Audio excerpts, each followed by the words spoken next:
artists, the 27th of December 2021 came to be one of the tattoo community's darkest days.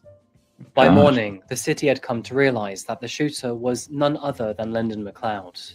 And tragically, almost everyone who already knew of him admitted they were not surprised. It probably comes as no surprise to you either, but authorities had countless opportunities to intervene and stop Lyndon from his final actions. His former roommates, who had already kicked him out of the property, had warned authorities already of his growing violent behavior. He had shared with them that he wanted to attack Denver with a flamethrower and begin a violent revolution. Many friends and fans had tried to warn authorities about this. Andrew Teal had grown weary of Lyndon, and had even called Denver police, the FBI, and German police to complain. This man did his very best to address the authorities. Andrew literally created a 9-page document addressing all of his threats with sources. And all of this was an entire year before the attack. It's a terrible shame that no one listened to him. My God. Now, of course, maybe they did and we just don't know. Welcome in, David Donnelly. We're always welcoming in our fellow Englishmen. I'm curious, what is a police agent? I've never heard that term. Is that like some sort of undercover cop or something, or? Yeah, I think so. I'm not used to hearing that term either. Let's ask Uncle Guns. What the heck is a police agent, Uncle Guns? Or are we re-slapping new titles onto people again? Changing the term? You know, like from stewardess to, you know. Oh, yeah. What do they call air? They used to be called hostess, like air hostesses. Remember that? Yeah. And then flight attendants. Yes, now it's flight attendant instead of stewardess and stuff like that. Or secretary and assistant. Yeah, exactly. I don't really know what a police agent is. Maybe it is undercover now. That's a new term. The public would soon learn of his books, and everything seems so obvious in hindsight. But these books would describe the very same actions Lyndon took on his final night. You know, it's strange to think about, but he essentially portrayed his main character as an idealized copy of himself, and then viewed himself as his character. His character followed his history up to the point in time where he had written his books. But then, flipping the scenario, he would then follow his character's actions in the years to come, all the way through to his death. There was one crucial difference between him and his book, however, as he and his misogynistic life were killed by the hands of a female police officer, who, by the way, he had shot first. Although she was temporarily paralyzed in her right leg after the shooting, Ashley Ferris is now able to walk again, and will hopefully go on to make full recovery. Jimmy would go on to make a full physical recovery, but he has a new burden instead, as tragically, his wife Alice was killed in the process. Oh, Jesus. Although Jeremy Costello and his partner were killed by Lyndon in his fictional book, the two luckily escaped with their baby in reality. Thank God. As Lyndon broke his way into their home with a sledgehammer, Jeremy and his family fled through a side door before taking refuge in a nearby shop. This, of course, left them with a tremendous amount of psychological stress after the incident. But nevertheless, the family are glad and feel so fortunate to make it away with their lives. I looked in the peephole and I saw it was like a delivery or a mail carrier. He said, I have a package for Jeremy Costello. And he kept asking, are you sure? Are you sure? She said, yeah. So we moved into this other room in between the two rooms of my shop, and he fired 6 shots through the door at us. I was pretty much his number one target. I guess he wanted me to read it to see that in the book, a character that was his own name, Lyndon McLeod, was going to kill me and then behead her. I mean, everybody that was involved in this is Behead. a victim. We survived it. She had very good instinct, didn't she? Honestly, have to thank Jeremy for that. Did. And of course, the Lord. Several days after Lyndon's death, his girlfriend Anne received a package from the grave. Inside it were the rights to all 3 of his books, along with a 47-minute movie he had created. Lyndon may have been a terrible tattoo shop manager and author, and he was just as terrible at movie producing too. His film, which is named Warhorse, was just as nauseating to watch. It's a series of overdramatic bad boy clips very loosely stitched together to create a barely discernible story. And of course, the main character is yet again Lyndon McLeod. Very briefly showing you some parts of the trailer, dramatically framed scenes show Lyndon drinking whiskey while sheepishly grinning at lightning. He walks down dimly lit corridors, likely in search of his missing ego, and drives alongside big scary trains on his motorbike. What did The he package need her money? received seemed to be sent on December the 27th, 2021, the very same day of the attack. And with his film being completed only days before he went on to kill multiple innocent people, it is all too likely that the film was intended to be used to glorify his actions. Oh, The movie God. was initially available for purchase online, but has since been deleted. Lower quality Thank versions God. remain throughout the internet. Is that But why he stole her honestly, money it's to best make that? buried. After Lyndon I don't know. We should look into it and see if that's why he did. That would be interesting, wouldn't it? What did he need the money for? I mean, he seemed like he planned to die. Yeah, of course he did, and take everybody he could with him. Mm. Yeah. This is pretty horrible. Doesn't it? This is a really disturbing story. Poor Shane. He's all disturbed over there. I know, but this is... I'm just thinking of the people he killed, you know. I'm just, you know, you're just going, but you're eating your dinner and some nut job knocks on your door and tries to kill you and your family. You know, it's ridiculous. You know, it's ridiculous. Mm. Yeah, it's horrible. Terror.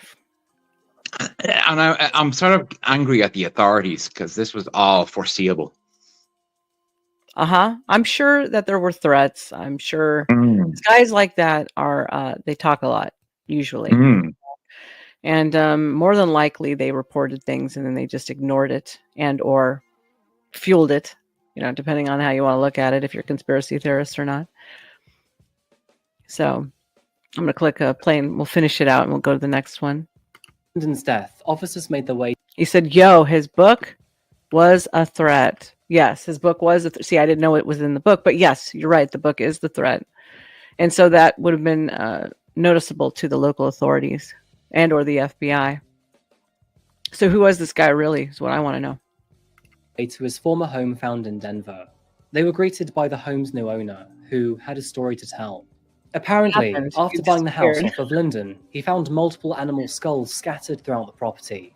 He also found multiple gun safes hidden behind walls. They found him to be very weird, and he pretty much completely vanished after selling the property.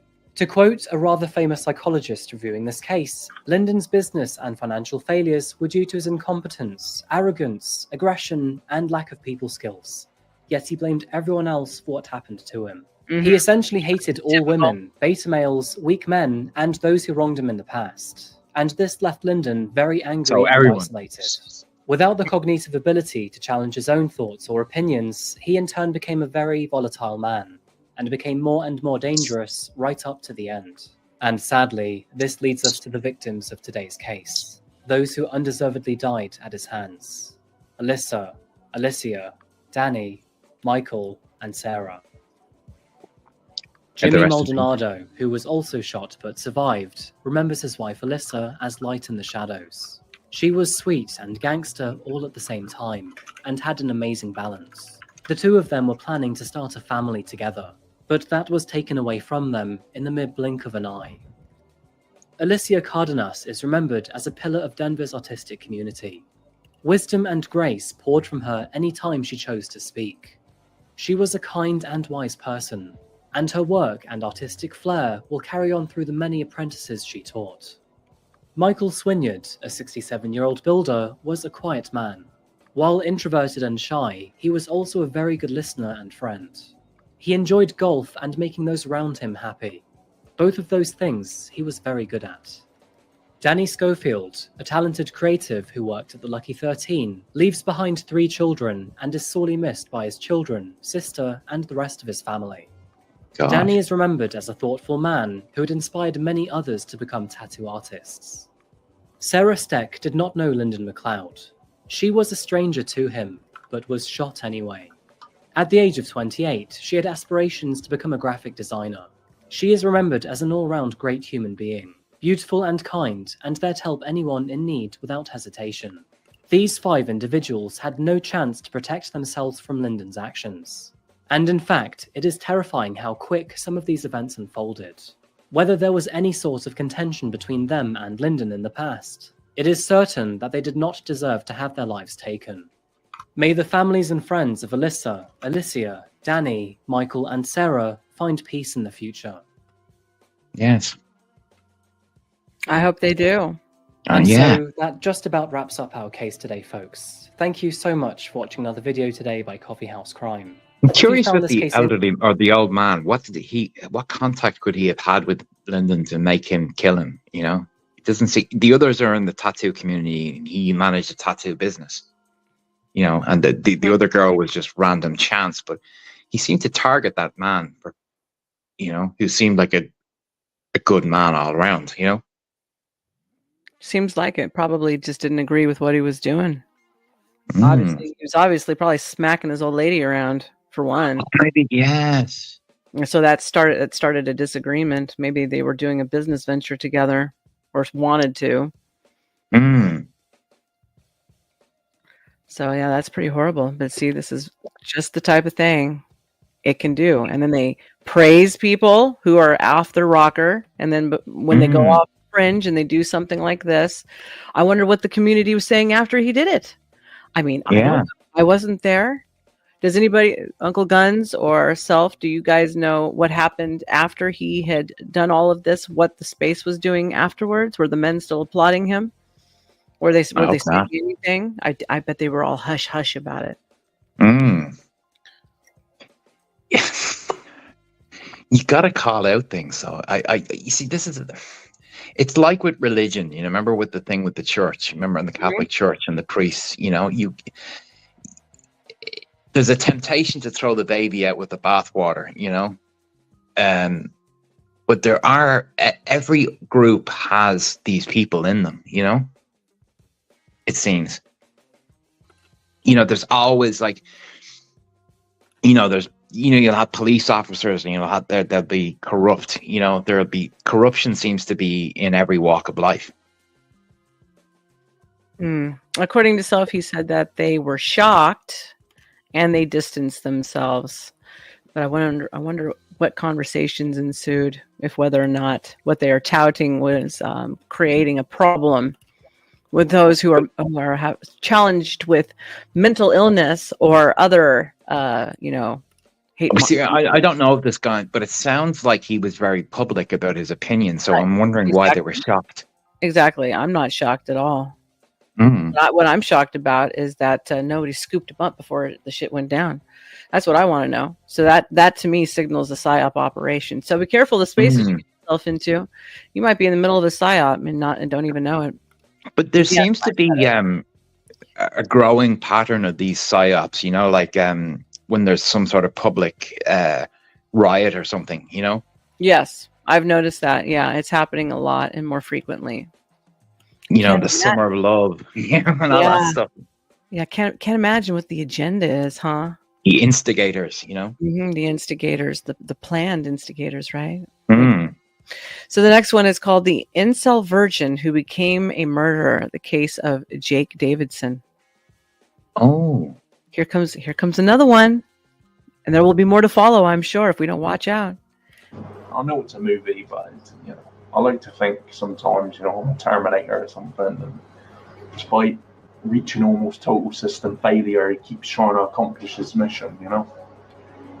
When you get beaten down by life. This is the case of Jake Davison. Jake was a hate-filled misogynist and incel who thought he was against the world. All the same, he believed he was entitled to women. With negligence towards his mental health and negligence over the many warning signs this man had presented, Jake's beliefs would lead to one of the worst attacks in England in the recent decade. But how did it come to this? Who was Jake? And what were the missed opportunities? Welcome back to Coffee House Crime. My name is Adrian, and today we're talking about the delusional case of Jake Davison. With negligence towards mental health, social media, and firearms licenses, I feel there are many mistakes we can learn from in today's story. By the way, I post solved, unsolved, and strange cases here on a weekly basis, so if that sounds like your kind of thing, please consider subscribing to Coffee House Crime. So with that said, let's get into it. Pull up a seat, grab a coffee, and sit back. This is the case of Jake Davison.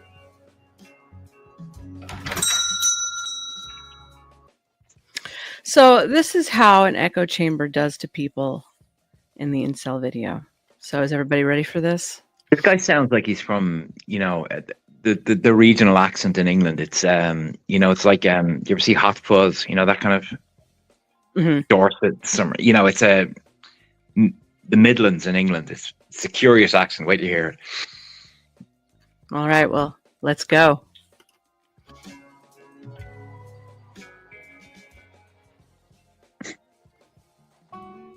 I know I said I'd be taking a break from my own country, but this was a real strange case. Today we're bringing things slightly closer to home and travelling down to the southwestern tip of England, landing in the picturesque county of Devon. Welcome to West Country. Devon, along with its neighbouring counties of Somerset and Cornwall, are known to be amongst the most beautiful areas in the UK. Its rugged and windswept moors sweeping out over the horizon are home to many myths and legends, and supposedly fairies too. The coastlines boast some of the clearest and bluest oceans in the country, which crash against gorgeous cliffs and multiple registered areas of outstanding natural beauty. And this is just one of the many reasons that holidaymakers looking to get away within the UK choose this area for their time off. And it's here in the port city of Plymouth that we find the household of 22-year-old Jake Davison, who lived on Biddick Drive with his mother Maxine. Maxine was a single mother, and with the financial troubles of raising a child on your own, the pair lived in government-assisted housing, also known as council housing in the UK. Both Jake and his mother had always lived in the Keam area of Plymouth, though prior to Jake's... Okay, what's the matter, everybody? You're telling me abort. Oh, it might be the What is it? It might be the algorithm. Is it the algorithm? Halt, deceased, and stop. Okay, all right, I stop. What's the problem with this one in particular? It might be the details of the case. Oh. Might be. I'm not sure. I'm watching this blind. All right, well then, I guess we'll play the very last one. Unless somebody else has something similar that shows what the echo chambers are doing to the incel world. Does anybody have anything? It could be the incel word itself. Okay. It could be that word.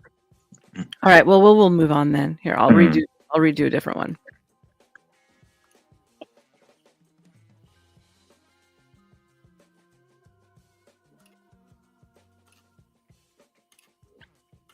Here we go. We're now going to go to the escaping the red pill trap, the dangers and consequences of leaving the red pill manosphere. Ooh, intriguing title. It is a very intriguing title. I thought it was very interesting. Let's go. Ruining your own dating chances, and you don't realize it. What if you think you're safe, but you're actually walking into a nightmare divorce trap? By the end of this video, you're going to understand one of the deadliest dating traps catching men and how it's ruining lives, even as it seems to save them.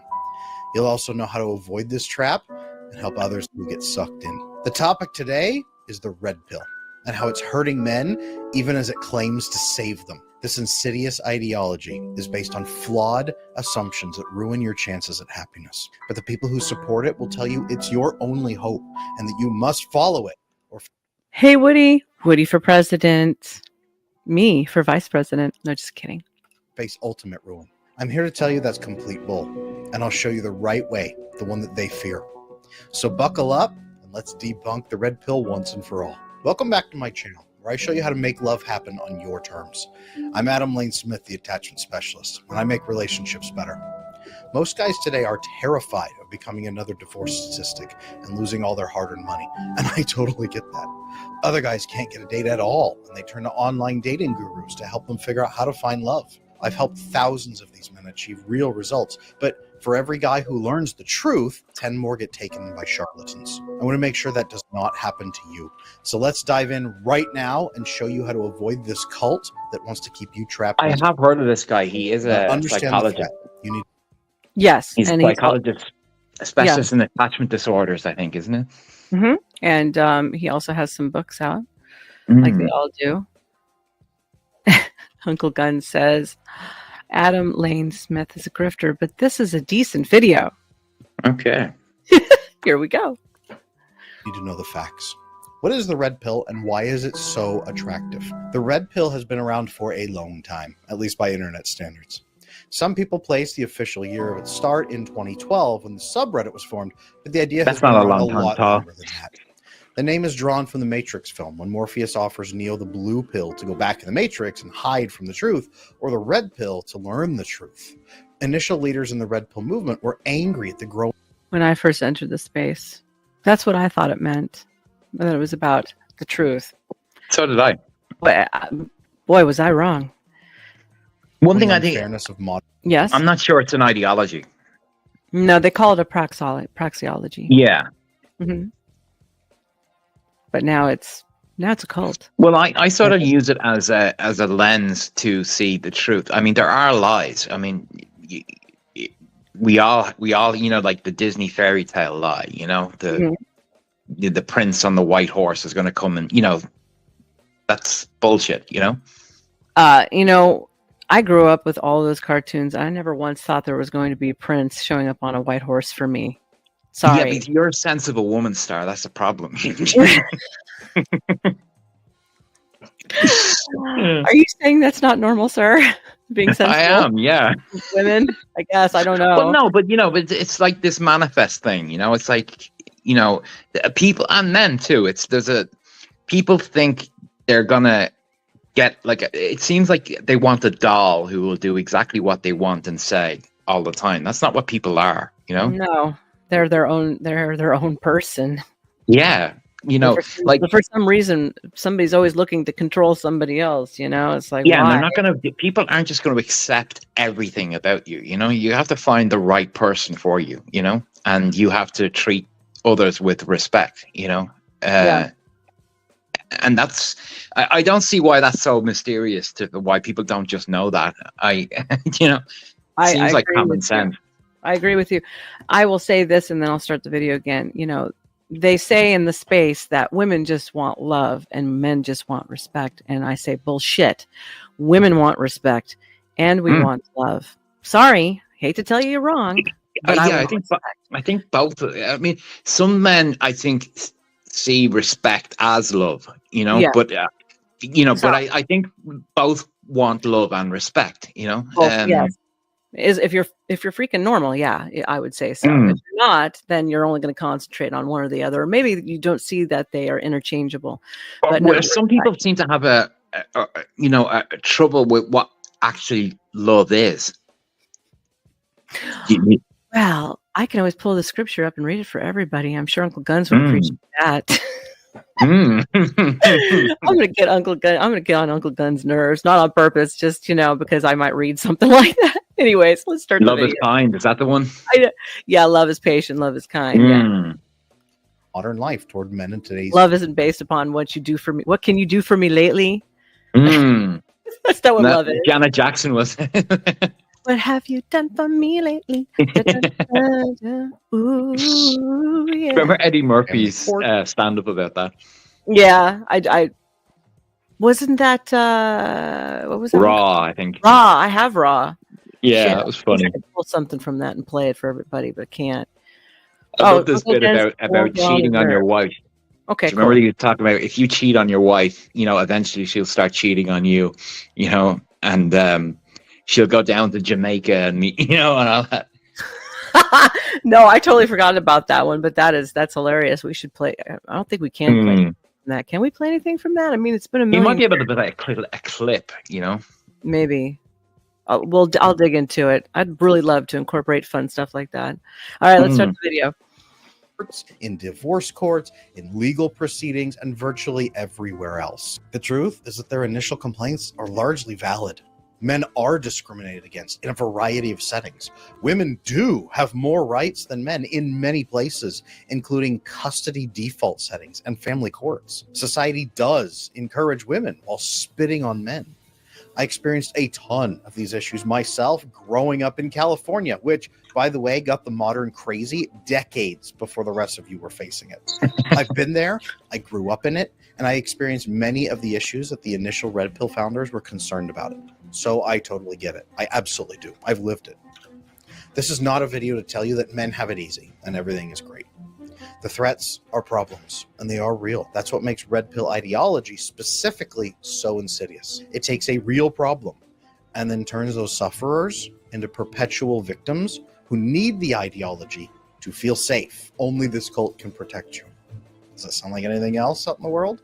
Anything you might be scared of? Who is the enemy in this case? Well, everybody. Primarily every woman who has ever lived or will ever live. And then any men who support women or who encourage women or who even love a woman. Even loving your own daughter places you in total danger and makes you a simp or a blue pillar. Now, why are women a threat under the red? Or a cuck, right? That's the other term. Yeah, that's the other shaming term that they like to use, which I think is completely unfair. I mean, I'm not familiar with the daughter thing. Men and women don't have it easy. I don't have it easy. I've never had it easy. I've never had a free fucking ride. You know, I don't know where these free rides are coming from that all these men are talking about. I've never encountered the daughter problem. You know, how, you know, I've seen a lot of men in these spaces. They all seem to adore their daughters. I don't understand it. Really? Well, can you think of someone who hates? I can't think of anyone who has complained about their daughter. I guess it's because it's the ideal relationship with a female where you can tell her what to do and she has to do it most of the time. I don't know. Yeah, but you also see a lot of women, you know, a lot of women love their dads, you know? Free mustache, selfed. Calm yourself, sir.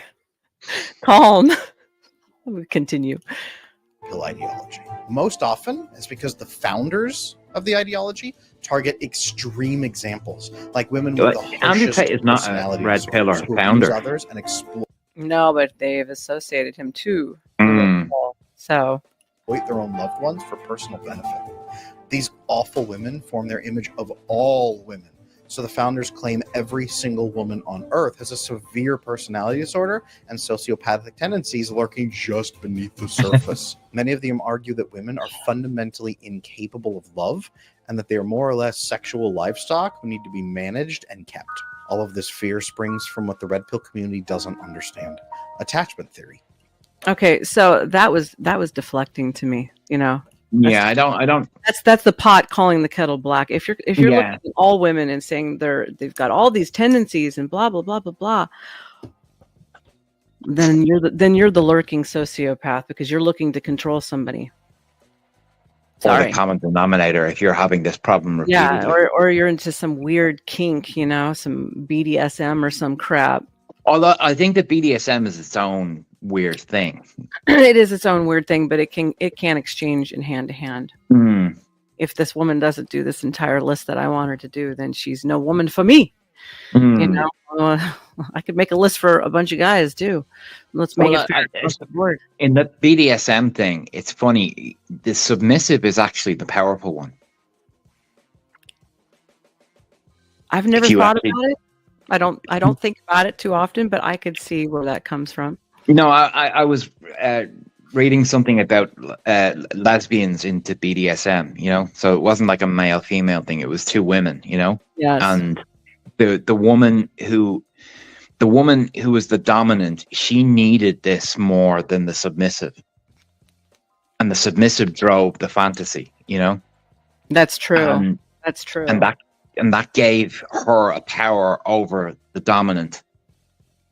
You know, it's a weird psychology, you know, but it's fascinating. You know what? Maybe we should talk about that sometime. Some of the weird psychology that goes behind some of that stuff. That'd be kind of an interesting topic. And well, if you listen to those guys, they all agree that there's a, you know, like that. There's a strange, bizarre attraction to like the 50 Shades of Grey. Why is that? Why was that so popular? You know. I don't know, but Daniel says, "Get out your whip. It's right here." Everybody. And Roomski says, "My swing fell out of the ceiling." You gotta look for a beam, sister. Look for the beam. That's funny as hell. I hope you didn't hit the floor hard or anything. Though that would be a tragedy. Men with nice guy tendencies, what we call anxious attachment style, find women with severe problems to serve them and hopefully get their needs met. But these women are fundamentally broken.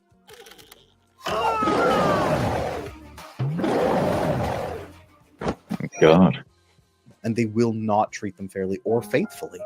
When these men get hurt, obviously, they find other men with similar stories, and they create an echo chamber where everyone they know now has been betrayed by similar sorts of women. In time, they comfort themselves by saying all women are evil. I did nothing wrong. It was women, and that's the reason. And their leaders encourage this. There is leaders in the Red Pill Pill, community. I know some of them. When people start, there's this Red Pill rage thing. Yeah. You know about that? No.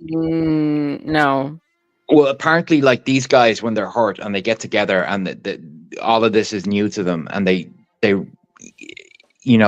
have this rage against women. This what he's describing. It's sort of like a phase that they go through, and then they vent it, and then a lot of them detach. Because it's very unhealthy. I see. Yeah. Okay. Well, maybe we should all talk about the different stages that men go through on that and associate it to something else, because I'm not familiar with that. So, well, it seems it's a bit like the like when someone dies, the different phases of denial, anger, blaming someone else. Yes. Yeah. You can't blame other people. You got to take all of that initiative and put it on yourself first before you go around pointing fingers, So get your own house in order. Get your own house in order. Exactly is right.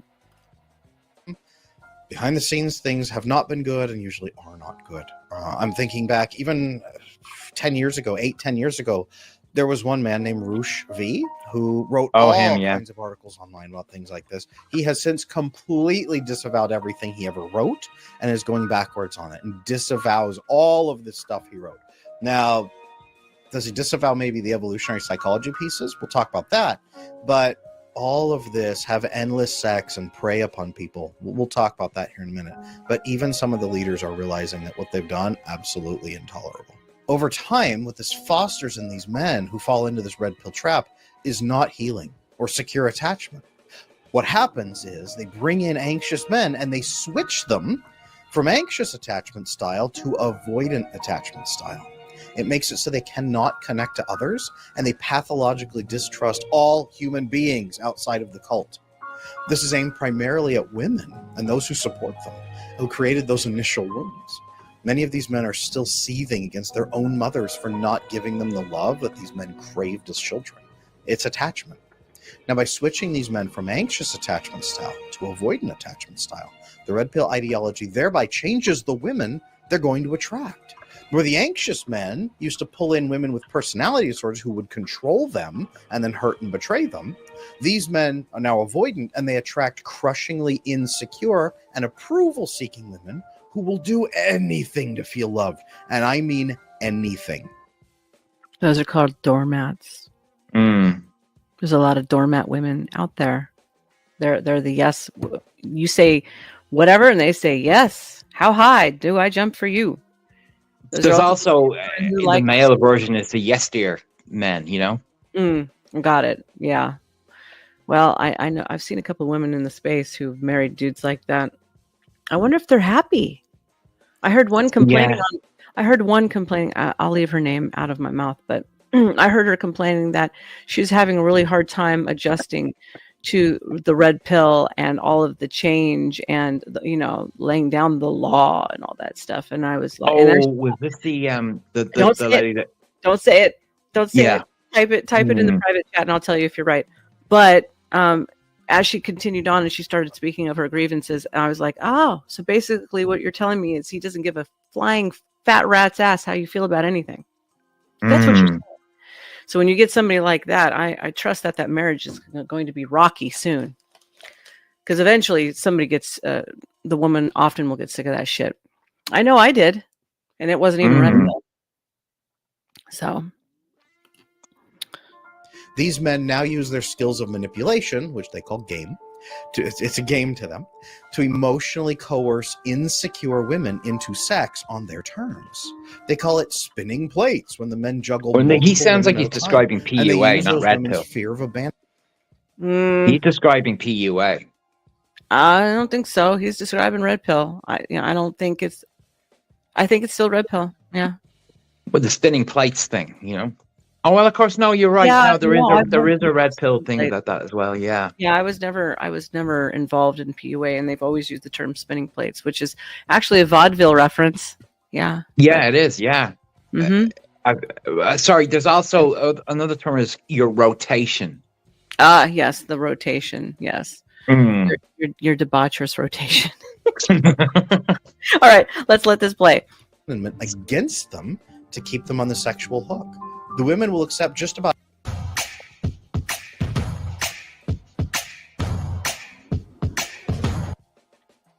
any poor sexual treatment or shameful sexual encounters just to prevent their worst fears from happening. A lot of women who have wild sexcapades, it's usually because they were trying to keep a boyfriend from leaving them, and he pushed them into doing things like this to try to keep her on the hook, or to be the most interesting girl. The race to the bottom to be the most interesting is usually to appeal to avoidant men. And these men use tactics like love bombing to instill chemical hormonal addictions in the women with that oxytocin bonding that preys upon their greatest needs from childhood. You act upon their childhood wounds to continue making them sexually please you until you're done with them, then you throw them aside, find the next woman and injure her. This is how. Yeah, you do the deed, you hit your pants up really fast, and then you exit stage left, and you leave her laying there like, what happened? That's such great etiquette, isn't it? That's love for you. Red pill ideology turns weak and injured men into predators who act upon weak and injured women. The goal of red pill is to live a life of total hedonism forever, or at very best, to harness the sexual livestock to enjoy your life, get babies from her, and keep her under total control out of fear forever. They're encouraged to run dread game on their wife, where they make her feel she could be abandoned or cheated on at any moment if she doesn't comply with his demands in a timely manner. Fear runs every relationship. And if she shows any backbone at all, these men are told to abandon her in favor of an easier sexual conquest. And they high five when they do this. The red pill sounds so convincing to these men because parts of it are just basic evolutionary psychology, which is what they began with. It says that our ancestors survived by adapting in advantageous ways. I've taught about this a lot. Social psychology really embraces evolutionary teaching like this. Evolutionary psychology is incredible. It has wonderful pieces that can be included that we can look at and then make sense of human behavior. Now, did anybody catch that they're talking about threatening the woman so that way she feels like she could be abandoned or tossed to the side to keep her in check? I am aware of the dread thing, and some people I have. There's a sort of they're saying I don't think it's exactly saying what he said, what he's claiming. It's saying there's like, sorry, there's abuse and then there's dread. They're not the same thing exactly. You know, well, dread is like you know, having a back. I mean, it can work the opposite way, is what I'm saying. They can work in two directions. It's like, you know, if you're a woman and you're saying you're not a doormat. Yeah, you know? I don't know, because I've watched about 3 different ones and they've all said it, and they've all said it like that, just so you know. Yeah, I know. But if you watch Tori's done streams about dread, you know. Okay, well, I'm not going to list names because I don't want to give them any extra. But it's still manipulation. Okay. Well, yeah, but there's still manipulation. Yes, but manipulation seems to be like, you know, you can be manipulated. You can manipulate people by being nice and being kind, you know?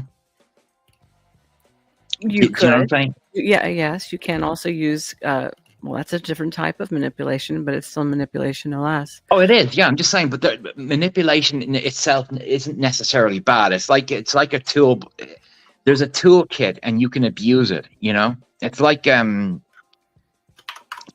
you know? There are people that use guns responsibly and there's people that use guns irresponsibly.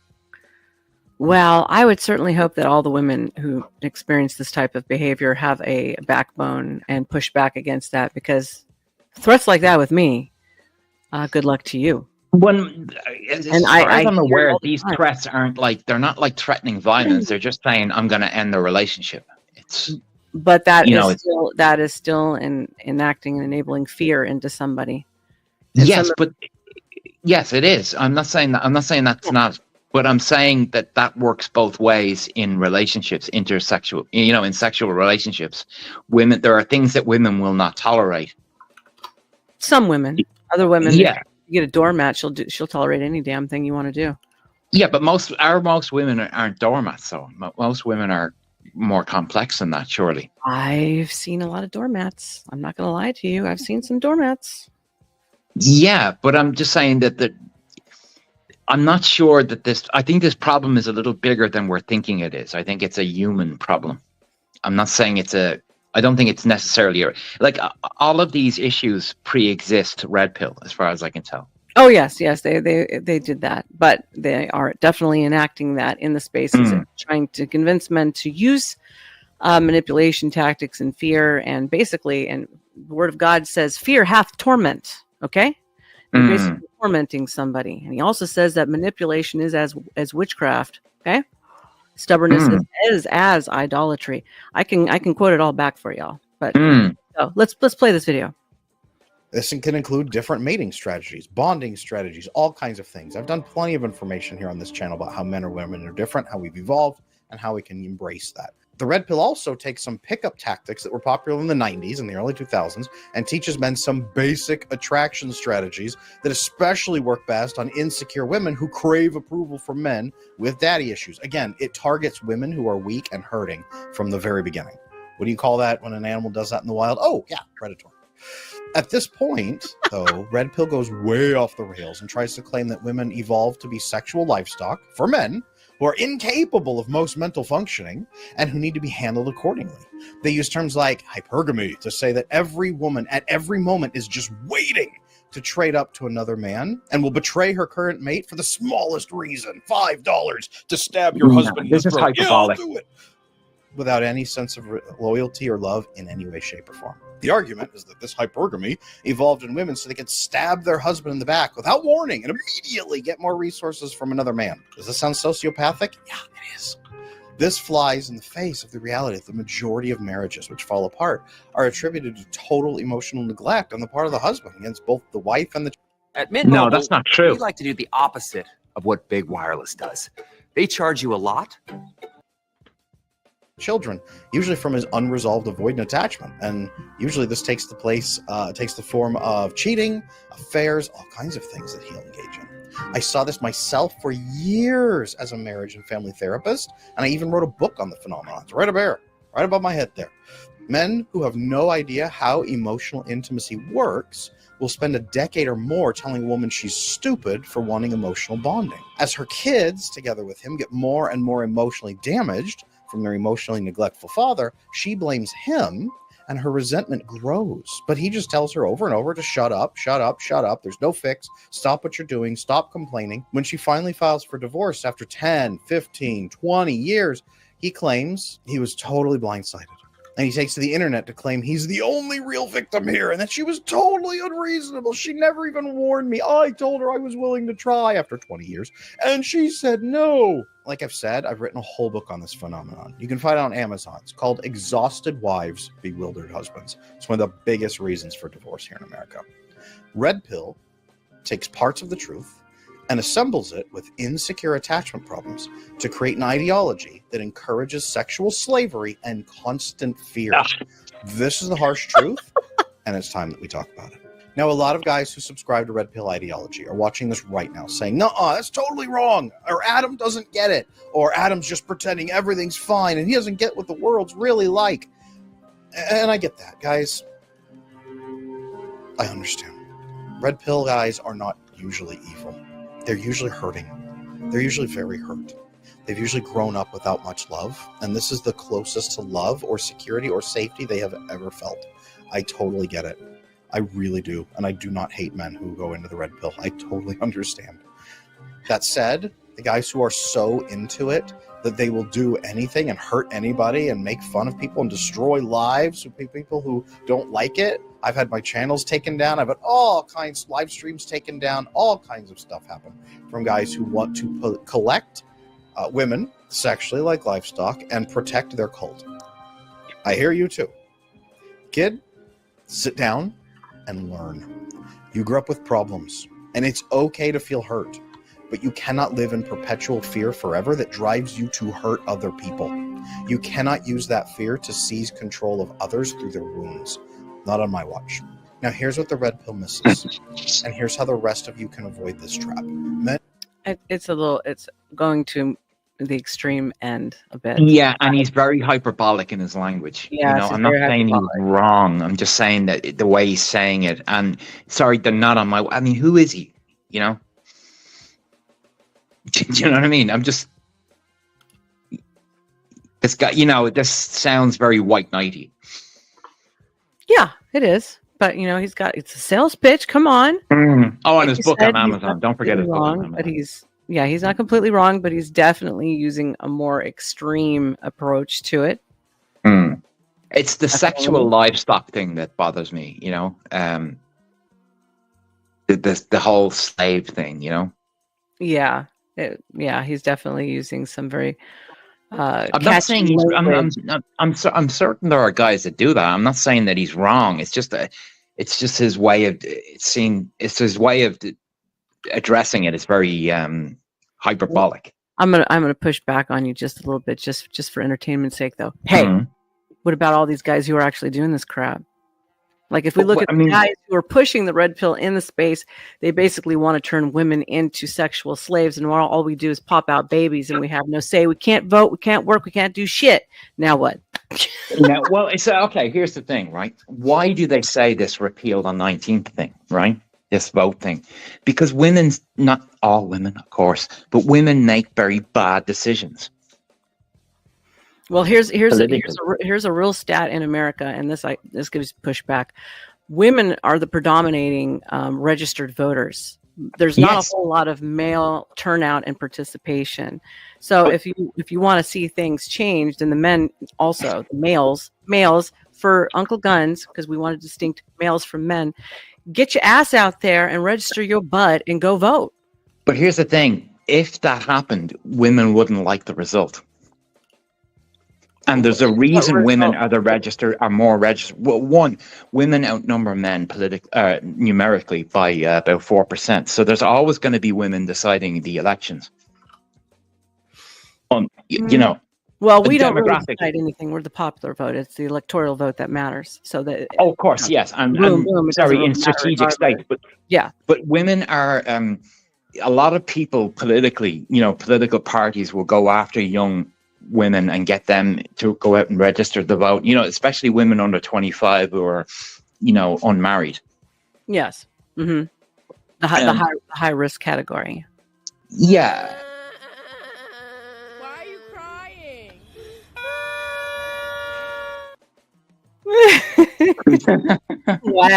Whine. Well, you know what? The forefathers said, you know, it's God who declares the worth of a man. It's not your creed, your race, or any of that stuff.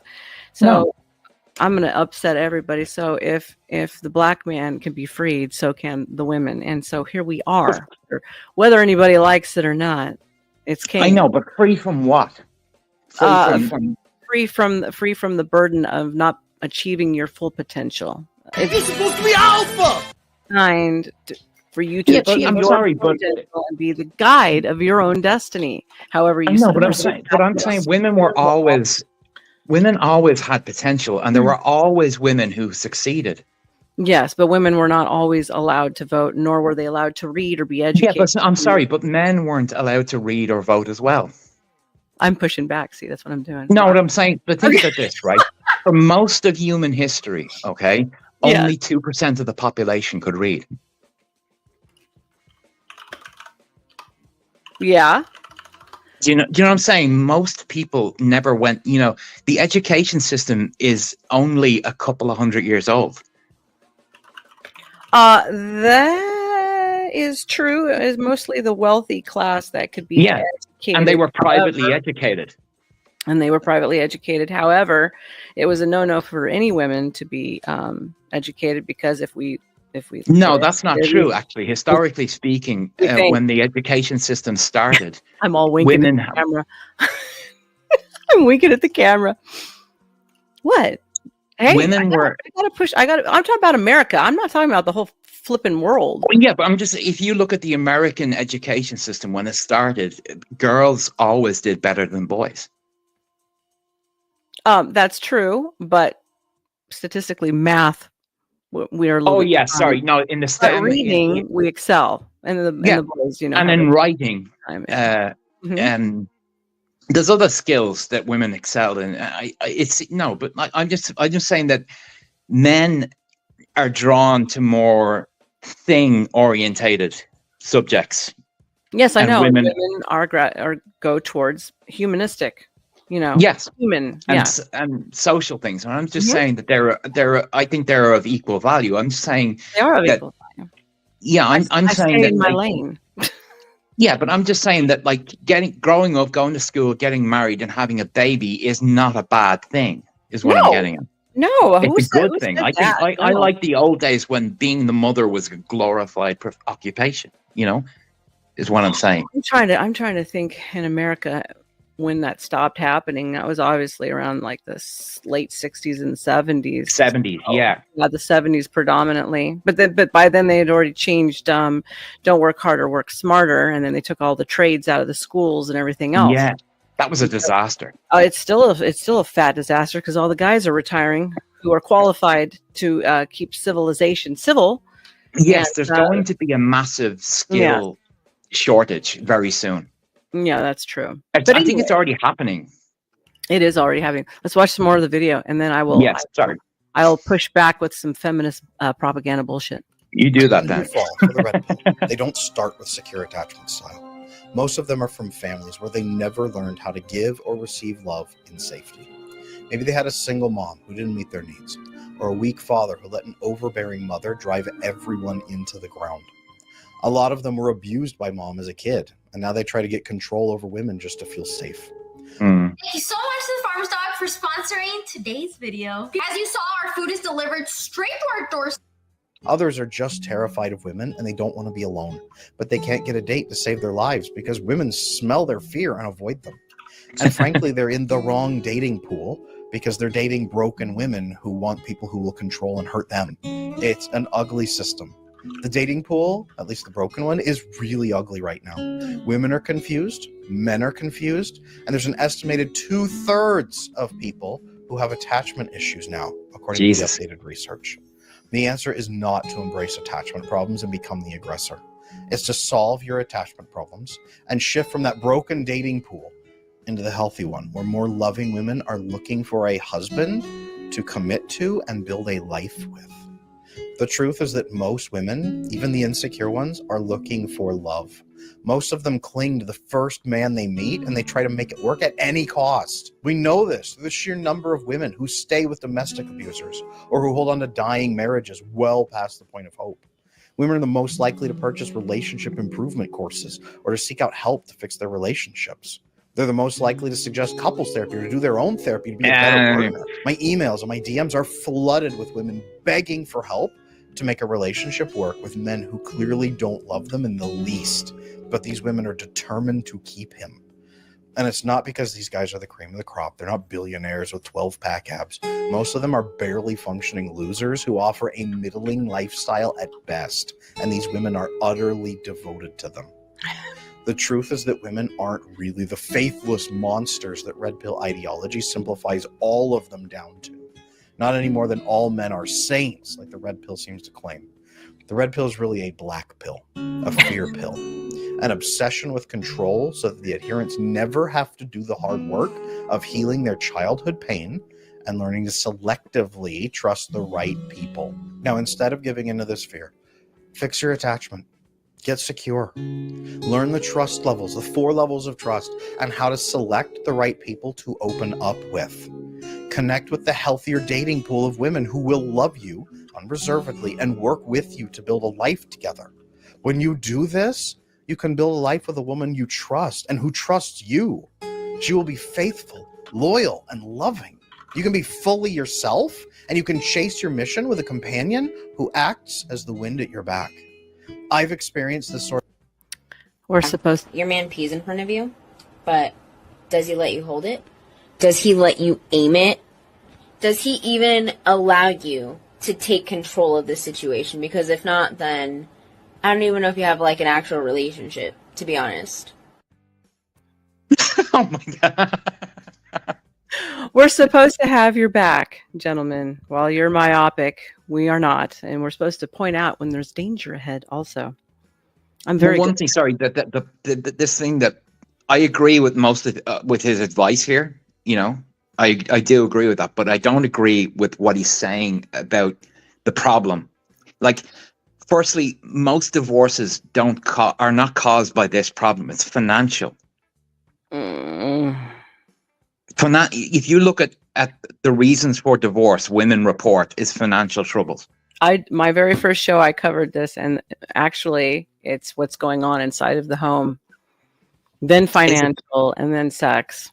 Actually, yeah. But if you look at what's going on inside the homes, you will find that women are more abusive than men. You look at the domestic violence stats, right? Women are not going around hurting men in the same capacity that the men are hurting women. And yes, what they are. Saying, actually, what's going inside? Oh God! What I'm saying inside of the home, I'm saying inside of the home. I'm not talking about that. I'm talking about if women are working, then they come home and then they spend all their time with the kids and then doing the house all by themselves. And the men are just sitting back. Basically, they've got a live-in housekeeper and a live-in maid. And they don't give a flying, they don't care. And so it's causing a rift going on because there's so much work and it's not equally being distributed in responsibilities. That's the number one consensus that's going on today. And then comes all the other stuff. So. Yeah, but hang on. What jobs are they doing? What has changed in society that is making them have this extra load? Right. The economy and the fact that everybody spends most of their paycheck trying to just pay for a place to live. Yeah, it's inflation is driving. They can't keep up. Mm-hmm. And you have no idea what your work means to me. What does it mean to you? That somebody out there knows what it's like to be in here. Oh God, this is like a nightmare. Oh, come on, just a couple of questions. How hard is that? How do you write women so well? I think of a man, and I take away reason and accountability. It's as good as it gets. I love that movie also, by the way. Very funny. It is, but it's also do you remember the woman in it? I forget the actress's name, but do you remember she was like a single mother working as a waitress in the restaurant with the sick kid? Say that last part again. Do you remember the woman in it that he was the girlfriend, you know, the love interest? She was the waitress. Yes. Mm-hmm. She was. That was an interesting. So do you remember? Like she had like her whole life was dominated by her sick son. Do you remember? That's right. Helen Hunt was the love. Thank you, Romano. Yeah. Yes. Yeah, it was a very good movie, and the neighbor who was gay. Do you remember? And his father kind of exiled him from the family. Do you remember? Mm-hmm. That was it. Yeah, it was a very good movie. Yeah, it was an excellent movie. So, is there any other clips for me? Considering we had to exit out of the one, do you have any others? Let me know. Backstage. If not, then I'm going to read and then start going towards the outro. You have a good 3 hours in. I think that's. Oh my God! Yes, I think we've hit the mark. Okay, so I'm not seeing any other ones, so I'm going to read this, and then we'll finish our final thoughts and get boogieing out of here. So I hope everybody was getting some good information out of everything that was being talked about today. I know Shane is great source of information and always a help to all of us here, especially here at School of Thought. He's my favorite Irishman. I say that again. Aww. Well, you are. I love you to pieces. And I'm Oh, thank you glad very you're much. doing much better, by the way. Well, thank you very much. Yeah, Very concerning time that was going on. Yeah, I was in the hospital yesterday, and things are going well. Okay, I kind of figured something was up. I was going to actually ask you about that today. I figured that's where you were. But we're glad that you're here today, and you sound thank you very much. You sound bright-eyed and bushy-tailed. So here's part 2 of what I'm going to read. So the manosphere and red pill communities can significantly influence perceptions of women, relationships, and society, often in ways that can be detrimental to mental health and societal interactions. Here are some key points on how they can warp perspectives and affect mental well-being. 1. Misogynistic views. These communities often promote negative stereotypes about women, viewing them as manipulative, untrustworthy, or inferior. These can lead to a genuine general distrust and resentment towards women, making healthy relationships difficult to form and maintain. 2. Hypergamy and MGTOW, men going their own way. The emphasis on hypergamy, the belief that women always seek to trade up, which is a lie, by the way, in relationships, and the MGTOW philosophy, encouraging men to completely avoid relationships with women, can lead to isolation and a skewed understanding of human interactions. This can result in loneliness and a lack of meaningful connections. And then you'll be like that guy who goes postal and shoots like 40-something people, or dear God, a bloodbath and rampage. We don't want that to happen. No. Echo chambers. The manosphere often operates as an echo chamber, reinforcing extreme views and discouraging dissenting opinions. This can create a distorted worldview where balanced and nuanced perspectives are dismissed or ridiculed. We like different opinions here at School of Thought. Even if I don't agree with you, I appreciate the pushback. 4. Victim mentality. A common theme is that men are the victims of a societal system that favors women, e.g. in family courts, job opportunities. While there are legitimate issues concerning gender bias, the exaggerated, and I'll say it again, exaggerated victim mentality can prevent individuals from taking responsibility for their actions and finding constructive solutions. 5. Mental health impact. Constant exposure to negative and hostile rhetoric can increase stress, anxiety, depression. Belief that the world is against you can lead to a defeatist attitude and diminish overall well-being. Yes, it really can. Agreed. Yes. Your perception is your reality, or in the Word of God, it is, as a man thinks, so is he. That's where we got that from. 6. Misguided masculinity. Let's see what this one says. The manosphere often promotes a version of masculinity that discourages emotional expression, vulnerability, and empathy. This can prevent men from seeking help for mental health issues and from forming deep, supportive relationships. Here at School of Thought, we encourage you to seek out very good professional help. If you are suffering from any of those things, we don't want to see anybody suffering from loneliness and having any of that type of stuff going on. And if you do, have something like that, leave it in the comments and somebody will talk to you. Yes, if you are having any of those problems, please comment after the show. 7. Conflict with reality. The rigid beliefs promoted by the manosphere can clash with real-life experiences, leading to cognitive dissonance. When real interactions with women and society do not align with the negative narratives, it can create confusion and frustration. And then you think everybody's just lying to you when they're not. Step out of that box and that rigid way of thinking. It's important for individuals to critically evaluate the information they consume and seek diverse perspectives. Engaging with a variety of viewpoints and fostering open, respectful dialogue can help counteract the negative influences of these communities and promote healthier, more balanced understandings of gender and relationships. Mm. And that's what we have for tonight's echo chambers in online spaces and how they are affecting everything. You have any thoughts, final thoughts, Shane?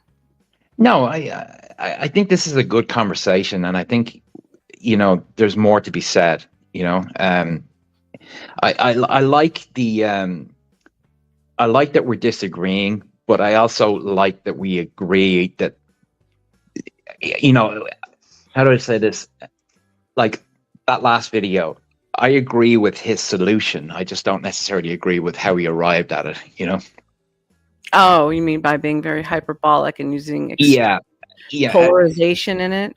Yeah, and I also think that, like, there are, like, it's not, there's a victim mentality he's doing with the women thing as well, you know? There are women that are self-destructive. There are women that are promiscuous naturally. They're not, like, we are made what we are, you know?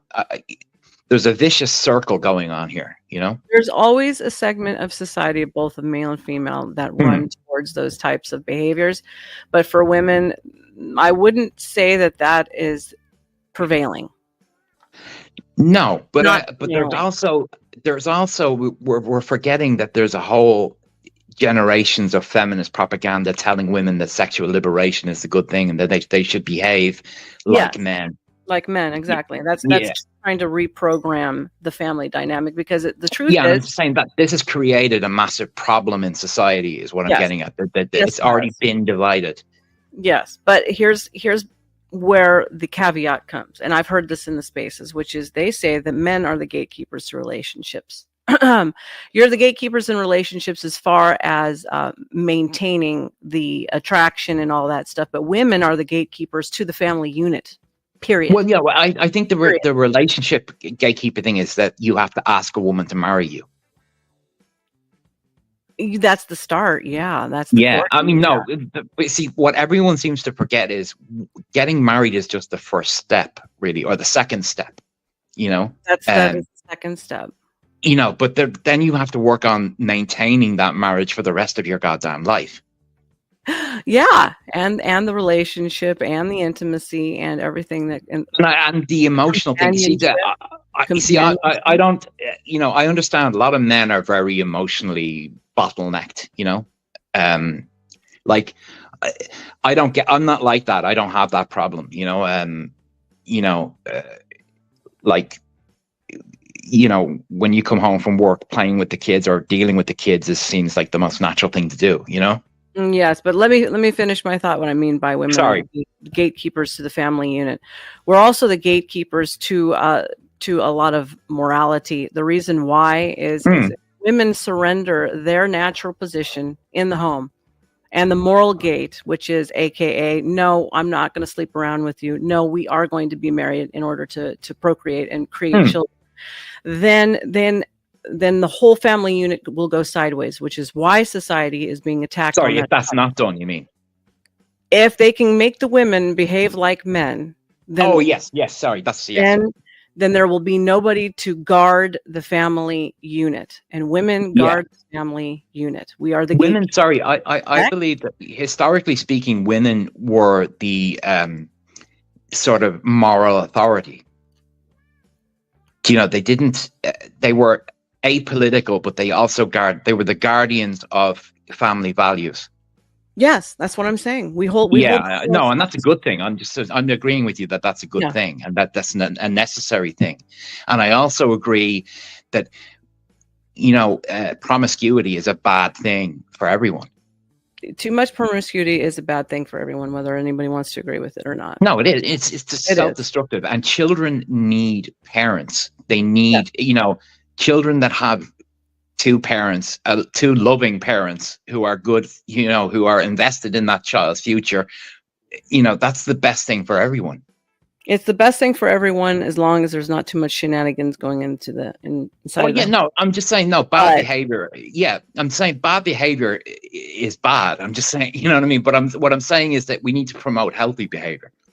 Yeah, we need to help. We also need to promote healthy relationships. But that's a whole different. That would be a whole different. A whole different topic. I don't agree. get into that because one thing I will say about echo chambers, though, is that they are to be avoided, and they are everywhere in life. They are everywhere in life. Yes, they are. Online, in your own family home dynamic, inside your work. own There's church, work cultures, in school cultures, yes, school, politics, media. Yes. I mean, it's constant vigilance, and I will say, critical thinking, self-reflection, honesty is what's needed. You know. Yes, and a good, healthy challenge on where it is you think you are in life. There's nothing wrong with being challenged. No, and there's nothing wrong with asking for help either. No, there's nothing wrong for asking for help. And with that, let's wind it down. Yes, please. Thank you to Shane for being here. You're always a pleasure and a wealth of information. And we love you here at School of Thought.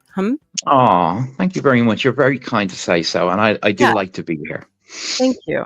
And to everybody out there, all of you degenerates and all of you in detention, don't make me get my whip out, children. I will put you in the corner. Okay. Tonight, wrap it up with saying that echo chambers are not a good thing. If you're in one, look for help.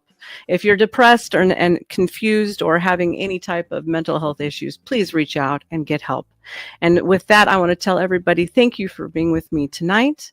And everybody in chat, Plumpy, Romano, P. Fletch, Hurricane Paro, Roomski, we always love the ladies around here. Please come back.